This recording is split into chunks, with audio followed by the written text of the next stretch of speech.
Some years ago, I went to an island in the Pacific, Bermuda. Perhaps you've been there, Bermuda. I met a man who was 100 years old. He ate everything on the table. He smoked 2 packages of cigarettes a day, drank a pint of whiskey every day, and he loved the women.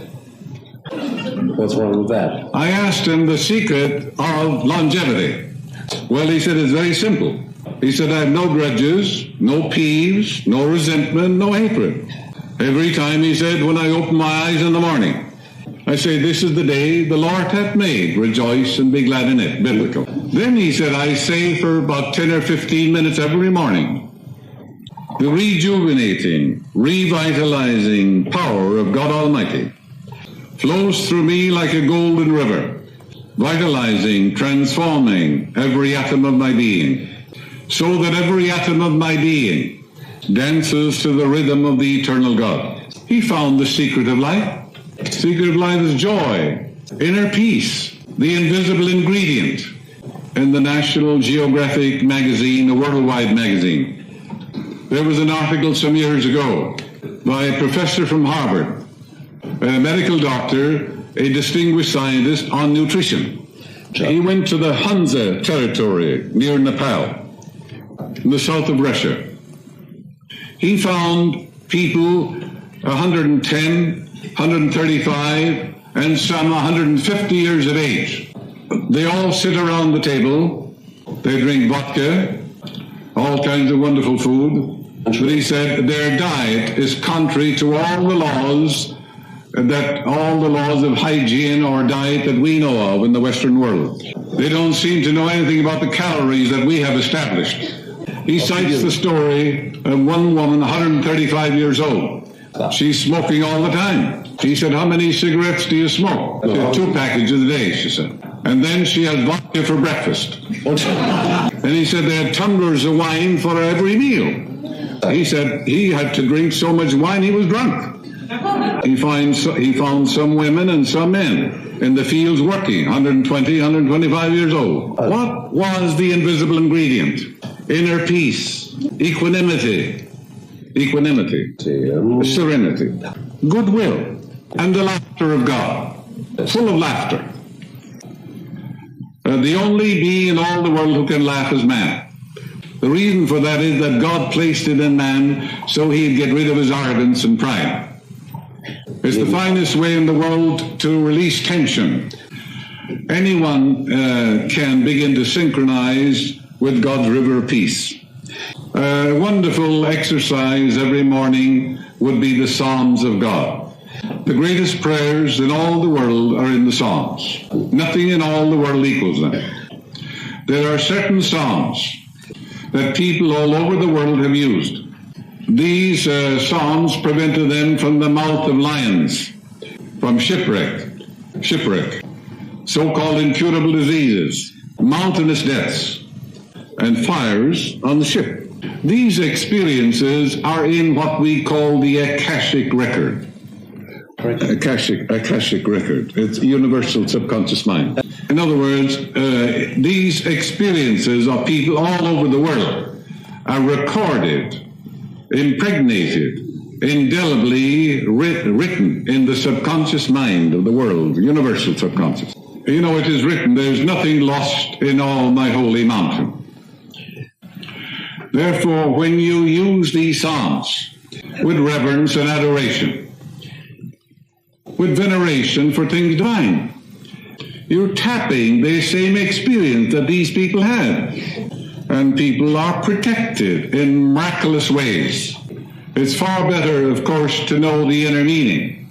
But even if you don't, you'll get marvelous results nevertheless. Here are the Psalms that you should use. 23rd, 27th, the 1st Psalm, the 91st, the 100th Psalm, and the 39th Psalm. And the 37th Psalm, everybody needs it.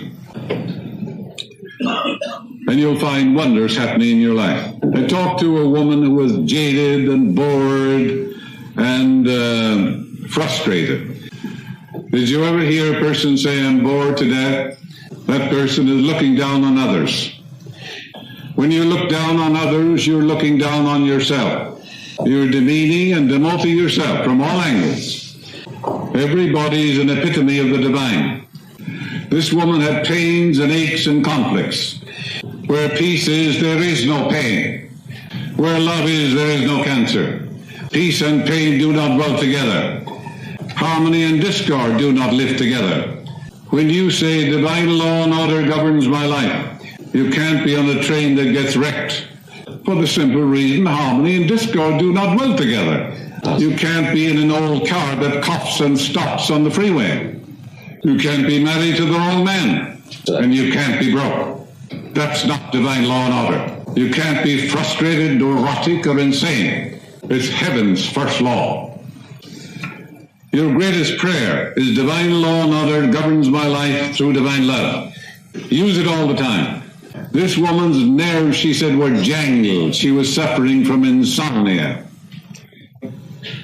There was nothing wrong with her nerves, but she was sending the wrong vibration through the nerves. The cure was very simple. She had lots of money. What I said was jaded and bored because she was not expressed. Women who are not expressed fill doctors' offices.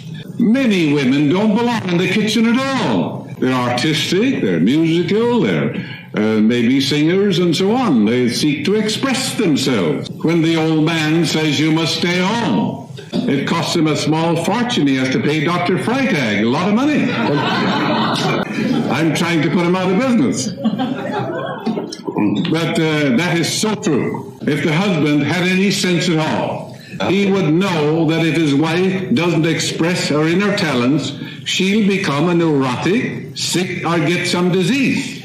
This is why we have so many women in America who are silent drinkers. They're alcoholics. They're not expressed. You're here to release the inner powers and the talents within you. This woman was interested in music. She was also interested in flowers. I said, go out and take a course on flowers and arrangements of flowers. Give lectures at women's clubs. Most women don't know how to decorate their homes. Immediately she got absorbed and engrossed in flowers. She got interested in nature and the beauty of nature. And her whole mind was transformed. Don't you know that in England for many years, 70 or 80 years, they've taken people who are insane and placed them out in the gardens. Arrangement of flowers and trees because they're dealing with harmony and beauty of nature.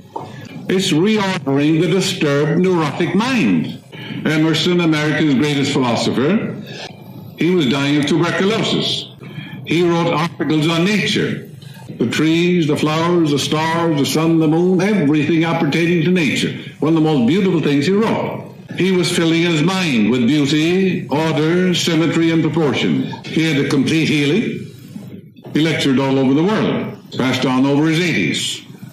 Very simple. Also, they take these patients in the wintertime, and they have them make toys, purses, chairs, and dolls for girls, you know. These people are using a saw, they're using a compass, they're using instruments which bring about order in their mind.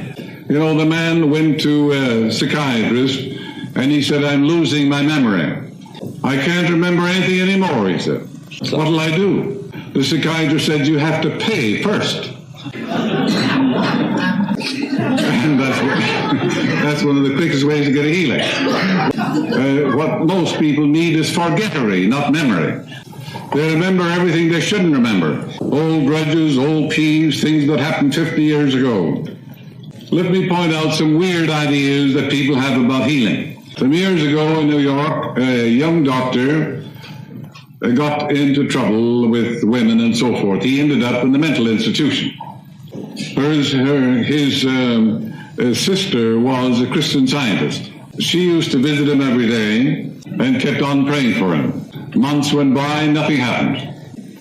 She was very, very frustrated. No improvement of any kind, whatever. A young doctor came in. This is quite a number of years ago. And at that time, they began to use insulin shock for schizophrenics and paranoids. From 1,000 patients, this young research doctor selected him.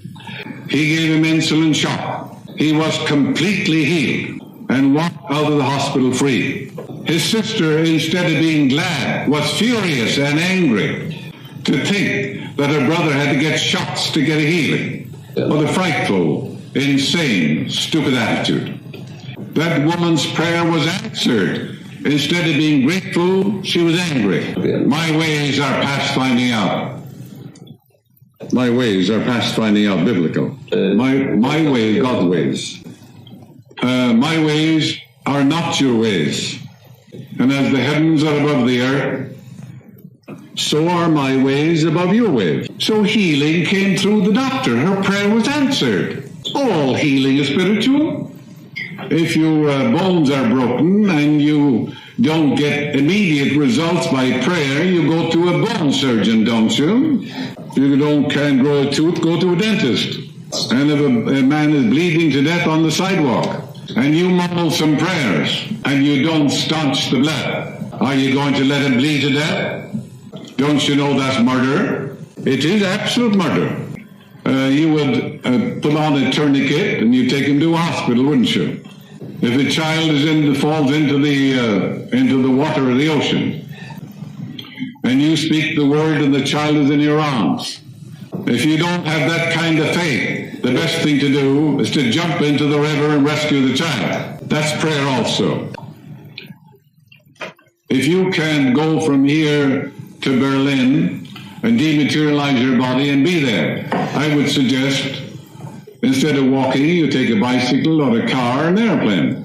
These truths are so simple, and there are crazy people let their relatives die rather than call a doctor or give medicine. It's absolute murder in the name of religion. Now, here's a man with a kidney infection, a damaged heart. Most people don't have damaged hearts, or they have troubled hearts. The heart is the seat of love, emotion. Keep thy heart with all diligence, for out of it are the issues of life. And with all my heart I truly seek thee. The heart, in Hebrew symbolism, they wrote the Bible, it means the subconscious mind. That's all it means. And this is the basis of all religions in the world. Call them what you want. It's in the book of Proverbs.